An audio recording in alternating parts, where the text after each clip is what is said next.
معاكم في مواضيع كتيرة ومختلفة ومتنوعة، بس دايما هيكون الهدف منها ان احنا نخلي حياتنا اجمل واحلى وافضل واسعد لينا واللي حوالينا. هتعلم منكم وتعلموا مني، ويا رب اكون عند حسن ظنكم بيا. يلا بينا.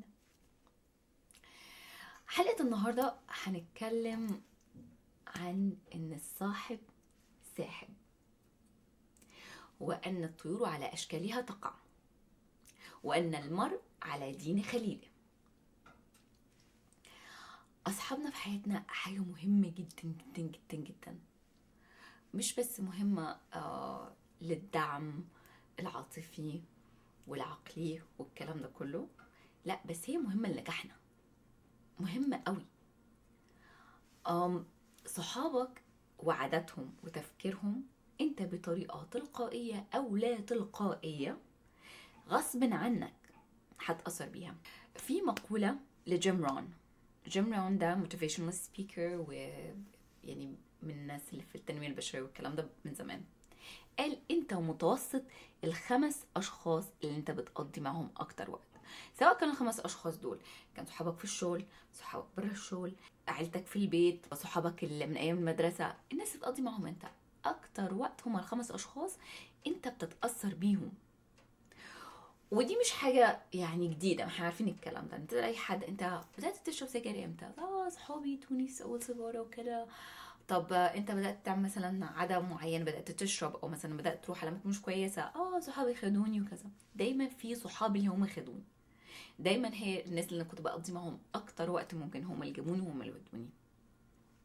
انا طول عمري عارفة اهمية الكوميونتي بتاعنا، اهمية الحلقة بتاعتنا اللي اسمها القبيلة بتاعتنا، لكن ما عرفتش مدى اهميتها لحد 2023. وقتها في الفترة دي انا رحت استونيا تالين، وكنت في جروب اسمه ماين فالي يونيفرسيتي، ورحت لمدة اسبوعين. اول اسبوع طبعا يعني كنا مجموعة ناس من جميع انحاء العالم عايزين نتعلم، عايزين نطور نفسنا، وعايزين نبقى احسن لينا ولغيرنا. افتكر اول اسبوع كان عندي حالة اكتئاب شديدة، حسيت بالوحدة الفظيعة. كل اللي معايا كتاب، رواد اعمال، كوتشز، ناس عندها بيزنس، يعني ناس يعني اليت ليفل. انا قاعده بقى انا بحب ايه هنا؟ يا ربي انا دفعت فلوس كتير عشان واخدت اجازه من الشغل وقاعده هنا اسبوعين بعيد عن اهلي وبعيد عن صحابي، وانا حاسه ان انا في مكان انا مش منتميه ليه، مش مكاني. I feel so uncomfortable، ده بره الكومفورتبل زون بتاعتي تماما. مع الوقت اتعرفت على الناس اللي اتعرفت عليها هما برضه زي ما احنا قلنا كانوا من الاشخاص الانتربرنورز، الكتاب، الكوتشز، الكلام ده كله. المنتاليتي بتاعتهم والتفكير الايجابي بتاعهم هو اللي ده غير نفسيتي تماما في تاني اسبوع.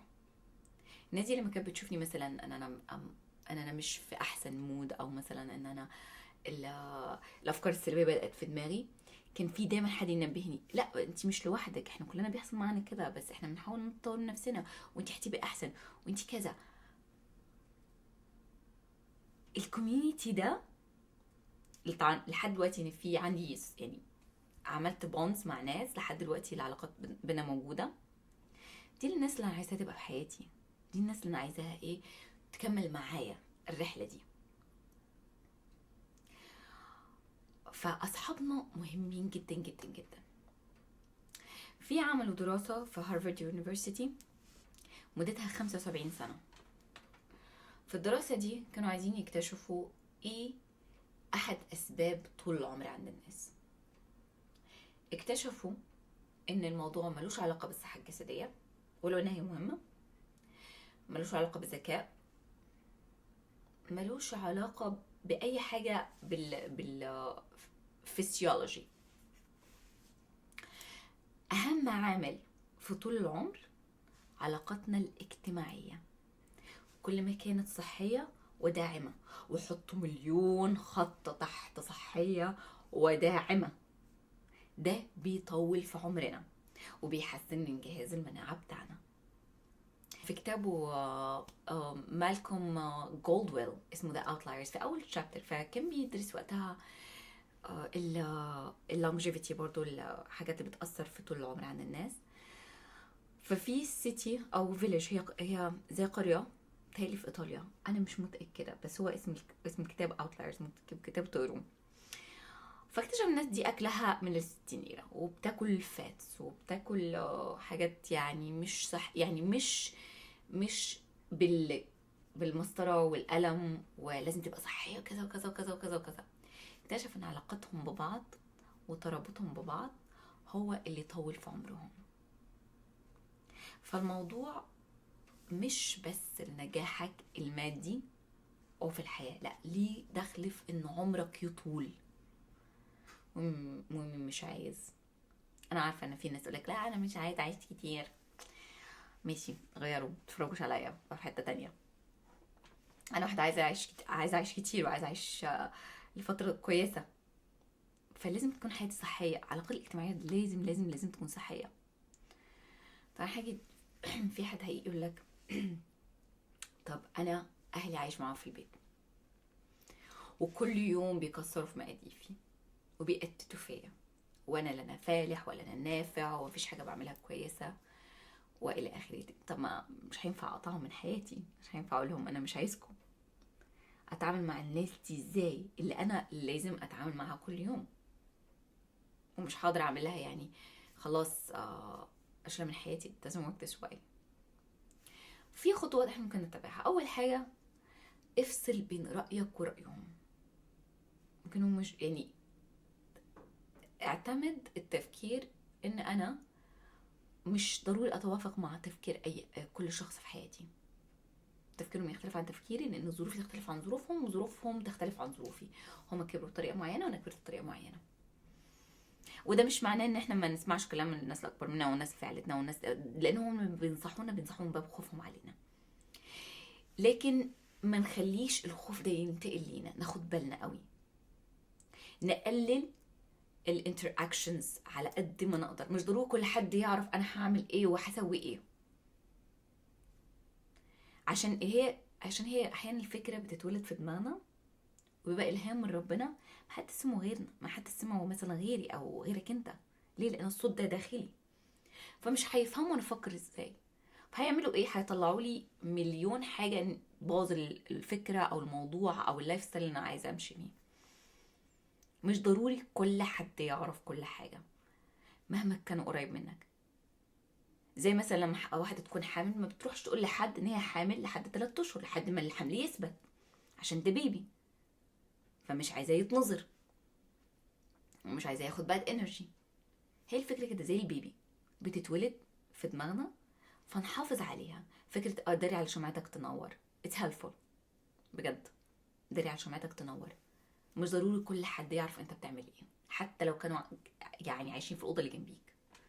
الحاجات التانية برضو، ما تاخدش كتير وتدي في الكلام. يعني كنت مثلا لسه نتناقش مع حد معين وبتطرح فكرة معينة، ولقيت ان الشخص ده، او هي الفكرة ايه كويسة مثلا، والفكرة فيها تنمية والفكرة فيها ايجابية، مثلا تيجي تقول مثلا لحد معين مش كل الناس وحشة، لا يا عم كل الناس زبالة وكل كذا كذا. ما تحاولش تقنع الشخص ده، ضيعش وقت، ما تحاولش تحرق الجاز على الفاضي. الشخص ده مقتنع ومبسوط بالفكر اللي هو فيه، ما تحاولش تغيره، غير في نفسك. في كوت مقول الرومي بيقول لك امبارح انا كنت ذكي، كنت عايزه اغير العالم، النهارده انا حكيم، عايزه اغير نفسي. فانت مش مضطر بقى تقعد تجادل وتاخد وتدي وتاخد وتدي على شخص مش عايز اساسا يسمعك. لان طريق ممكن طريقه تفكيرك دي بتهدد الهويه بتاعته، والهويه بتاعته ان انا عايزه اكون مثلا ضحيه الظروف بتاعتي، وانا عايزه اشوف الدنيا سوداويه. دي الهويه بتاعتي. انت مين انت عشان تيجي تغير الهويه بتاعتي؟ فما تاخدش وتدي كتير. زي ما قلنا، نقلل الكلام، نفصل بين راينا وبين راي الاخر، وما نردش كتير على كل رد سلبي. بصراحه تضييع للوقت، وبتحس ان انت طاقتك اتحرقت على الفاضي، وبتحطك في باد مود. دي النقطه من النقاط، عشان لو حد thought about it. طب هي مين الناس دي اللي انا ابعد عنها وما اخليهاش في الدايره بتاعتي. الشكاي اللي انت كل ما تكلمه تقول له انت عامل ايه، يقول لك مش عارف الشغل كذا وحياتي كذا ومش عارف ايه كذا. كل مره هي مش حاله او مش once in a while، مش يعني كل حين ومين، لا هي كل مره سيستم. تحس نفسك عايز تضرب نفسك مليون جزمه، يا ريتني ما سالت. لا حمد ولا شكرانيه، كل حاجه وحشه، كل حاجه زباله. طيب يا عم انا اسف اني سالت. الشخص المحبط اللي انت كل ما كنت عايز تعمل حاجه تطور نفسك بيها او تعمل عندك فكره، يجي يأتت فيك ويكسر مقاديفك. لا انا مش هينفع عشان تعمل كذا وكذا، لا انا مش هينفع عشان كذا وكذا وكذا كذا، وانا حصل مع فلان الفلاني كذا كذا وباظت معاه. مفيش مره تقول له على حاجه عايز تعملها الا يقعد يطلع لك فيها مليون غلطه، وان هي ليه مش هتنفع وليه مش هتتظبط معاك. ما تكلمش الشخص ده. في عندنا الشخص الدرامي اللي دايما حياته أسى وحزن وتعب وشقى، وعايش في حالة من حالات من رزق الله يرحمها. الحياة صعبة والحمد لله على كل شيء. تحس الدمع هتفر من عينه، دايما حزين، دايما حزين. الانرجي بتاعته والفايبريشن بتاعه لحد هنا. طب ما تعرفش انت بعد ما تخلص كلام مع الاشخاص دي بتحس بهدأ، ما عملش انت مجهود خالص، بتحس انت عايز تنام من الارهاق ومن التعب مع الكلام مع الناس دي. الشخص اللي مش عايزك تنجح، اللي انت لما تشارك معاه حاجه حلوه حصلت معاك او حاجه كويسه حصلت معاك ما تحسش بفرحته فيك، تحس لا طب ما انا عملت كذا وكذا وكذا. اللي دايما في تنافس معاك، لا انا عملت احسن منك، يعني اشمعنى، اما انا عندي كذا وكذا وكذا. طب انت عملت ده، لا انا عملت على قده 10 مرات. انت سويت كذا، لا انا سويت كذا من سنين كمان فاتت. الشخص دايما ايه اللي بيعلي عليك بيعلي عليك بيعلي عليك. عندنا رقم 5 الشخص المستغل، اللي انت ما بتسمعش منه الا لما يكون منك عايز منك حاجه. وهي دي حاجه مش وحشه قوي، يعني احب اقول لك يعني انا عايزه اكون سبب كويس في حياه التانيين. لو هو فعلا ما لقاش انه يكلمني غير لما تحصل معاه مشكله، فيعني ايه اهلا وسهلا. لكن ما تخليش اشخاص تستغلك، ما تخليش حد يستغل طاقتك والمصادر بتاعتك وبعد كده ما يسمعش منه خالص. ايه يعني فرحنا اسمها ايه المثل يا ربي مش فاكراه، لو حد فاكره يبقى يقول لي، اللي هو ايه فرحنا مجتمعين وفي زعلنا منسيين او حاجه زي كده. مش متاكده مثلا من المثل ده. انت ما تشوفهاش غير لما تكون الدنيا منضنكه معاك. كل ما الدنيا كانت حلوه معاهم ما بيقولكش اي حاجه، ما بتشوفهمش خالص ولا ما بتسمعش منهم اي حاجه خالص. ايه بقى الناس دول؟ طيب انا مين بقى اجي في حياتي؟ انت طلعتي لي 5 اشخاص و5 صفات. الاشخاص اللي بتلهمك، اللي هي نظرتها ايجابيه للحياه، اللي تحس ان انت بتتكلم معاهم طاقتك دايما بتترفع، بتبقى حاسس ان الشخص ده نظرته لنفسه وللي حواليه ايجابيه. الطاقه معديه سواء كانت وحشه او حلوه. فاهم انك قاعد وبتتكلم مع ده وبتتكلم مع ده، فلاقي اللي بتتكلم معاهم، نلاقي اللي انت بتعاشرهم وبتقعد معاهم، هل هم اشخاص ايجابيين ولا هم اشخاص سلبيين؟ الشخص الملهم اللي انت دايما شايف نظرته كويسه ليه واللي حواليه، وشايف ان الحمد لله كل حاجه حلوه بتحصل لي في حياتي، كل حاجه كويسه بتحصل لي في حياتي، حتى لو كانت وحشه اكيد فيها ليها سبب بتجهزني لحاجه احسن. الشخص ده يكون في حياتك. الشخص التاني التشير ليدرز، اللي هم اي حاجه حلوه بتحصل في حياتك تلاقيهم اول ناس اللي هي تسقف لك وفرحانه لك من جوه، مش حسد ومش غيره، لا فرحانه لنجاحك، فرحانه ان انت بتعلى، مش عشان هم ليهم استفاده او اي حاجه، لا هم عشان بيحبوك ونفسهم انت تنجح. انا الحمد لله الحمد لله الحمد لله يا رب، الحمد لله عندي كميه امتنان كبيره قوي قوي قوي لصحباتي اللي في حياتي. صحباتي اللي انا اعرفهم من ايام مثلا ثانوي او من ايام ابتدائي او من ايام الميدل سكول. الاشخاص دول الحلقه الصغيره بتاعتي دي يعني عندي بالدنيا، اللي هي في كل حاجه حلوه بعملها تلاقيهم اول ناس تقولي مبروك، برافو عليك، انت فعلا تستحقي كده، انت فعلا شاطره، انت كذا، انت كذا. ولو احيانا مثلا فكري وزني لفكره سلبيه تلاقيهم لك لا لا لا لا، ما تفكرش بالطريقه دي. كنت مع واحده صاحبتي من اسبوعين، فبقول لها ان انا حصلت معايا آه، موقف معين، وكنت يعني كنت هروح في المستشفى، وكنت يعني هيغمى عليا، بس انا بس كنت خايفه يغمى عليا عشان ما كانش في حد غبي كفايه يعمل اللي انا عملته. بصيت لي كده بقى رفعت لي we don't do self negative talk here. تكلميش عن نفسك بالطريقه دي. حسيت نفسي ايه دي كده. اتعلمت انا ما اتكلمش بطريقه سلبيه عن نفسي، اللي هي عشان هي نبهتني. الاشخاص دي اللي هي نفسها اللي تيجي بتقولك اوكي انت قلت هتعمل كذا وكذا، هل عملت كذا وكذا؟ ولا تقاعس ولا صهينا؟ طب ايه اللي ضيع وقتك؟ ليه؟ ايه بتhold you accountable، اللي هي خايفة على نجاحك وخايفة عليك. الكاتيجوري الثالثة الاشخاص اللي دايما بتطور نفسها، وبقول لك من رافق السعيد يسعد. الاشخاص الناجحة في شغلها، لان الاشخاص الناجحة في شغلها وفي الحاجات اللي بتعملها عايز الكل ينجح. مش هتلاقي حد بيتريق عليك، مش هتلاقي شخص مثلا على مثال الجيم، مش هتلاقي شخص بيلعب في الجيم بقاله 15 سنة وبدأ من مكان وحش قوي هيجي يتريق عليك من المكان اللي انت بدأت فيه، لان هو عارف انت بتمر بايه. مش هتلاقي شخص ناجح في البيزنس بتاعه بيأتت فيك او بيقول لك لا انت كده مش هينفع معاك، انت كده مش هتفلح، وانت مش، وبيكلمك بطريقة سلبية عشان هو كان في مكانك قبل كده. فالشخص الناجح عايزك تنجح. طبعا خلي بالنا من الاشخاص اللي بتغير. صح، انا مش هقول ان في اشخاص مش بتغير منك ومش عايزه تغير تبقى هي احسن حد في العالم. كلنا عايزين نبقى احسن حد في العالم، يعني مش هنكذب. بس في نفس الوقت عايزه اشوف الاشخاص اللي هم محتاجين مساعده تساعدهم، الاشخاص الناجحين.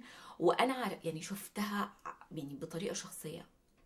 تعرفت على اشخاص يعني مالتي مليونيرز وما عندهمش اي مشكله يدوك اي نصيحه انت محتاجها، ويدوك اي حافز، ويدوك اي مساعده، ويحولوك لاي مصادر ممكن تنفعك في المستقبل. الاشخاص دي يعني النتوركينج، ممكن تقول عليها النتوركينج مهم جدا لنجاحنا وصحتنا النفسيه والعاطفيه والماليه والى اخره الى اخره. في مقوله لدينزل واشنطن بقول لو انت معاك 5 اشخاص واثقين من نفسهم يبقى انت سادس شخص. لو انت مع 5 مليونيرية يبقى انت سادس شخص. لو انت مع 5 اذكياء، اشخاص اذكياء، فانت سادس شخص. لو انت مع 5 اغبياء فانت سادس شخص. بينعكس.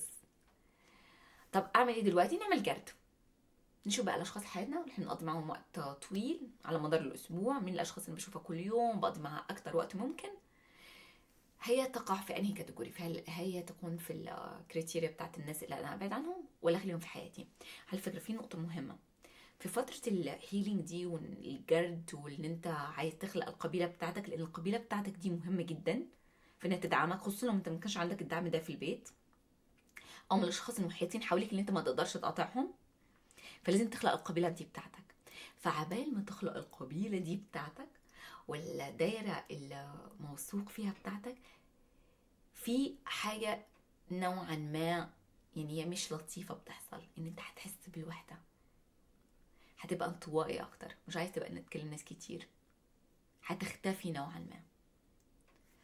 ودي بس فتره قصيره للي هيحصل بعد كده. شويه شويه هتبقى تلاقي ناس زيك بتفكر بطريقه زيك، بتتصرف زيك، او نفسها تحسن من نفسها زي ما انت عايز تحسن من نفسك، وتبقوا انتوا ماشيين كده مع بعض في الرحله بتاعتكم. ففي وقت هتحس فيه بالوحده and it's okay. وعلى فكره مش بس كمان هتحس بالوحده، لا كمان هتلاقي في ناس بتهاجمك. يا عم طبعا، ما انت بقيت مش فاضلنا، او بقيت صاحب ناس تانيين غيرنا، او احنا ما بقيناش من قد المقام. لان ان انت لما في ناس معينه للاسف مش من مصلحتها ان انت تتحسن، مش من مصلحتها ان تبقى احسن. عشان لما انت تبقى احسن وتتحسن، انت كده بتقول لهم ان انتوا برضو عندكم الخيار ان انتوا تبقى احسن، والناس دي مش عايزه يبقى عندها الخيار، مش عايزه تبقى عندها التشويس ان انا فعلا ممكن احسن من نفسي. انا كده مرتاح ان انا الوم كل شخص وكل ظرف وكل مصيبه على اي حد، ولا ان ابص لنفسي واشوف ايه الغلط اللي عندي. فنجاحك وتقدمك تهديد للهويه بتاعتهم. فهتسمع ايه؟ كلام سلبي، ابعد عنه، تجاهل الكلام السلبي ده، هيحصل. فنخلي بالنا من اختياراتنا لاصحابنا والدايره بتاعتنا والقبيله بتاعتنا، عشان بعد كده منجيش نقول اختياراتي مدمره حياتي، حياتي اختياراتي. محدش داقي على الصوت. خلي بالك من صحابك، ان المرء على دين خليله whether you liked it or not. الناس اللي حوالينا بتأثر فينا بطريقة تفكيرنا وبطريقة تصرفاتنا. ابعد عن الناس السلبية واللي مش هتفيدك في رحلة حياتك، لان انت تتطور وتبقى احسن فيها. عشان ده مش بس هيأثر على نجاحك، هيأثر كمان على صحتك، وهتعيا وامراض الدنيا تستوطن في جدتك. اوكي، يا رب تكون الحلقة عجبتكم.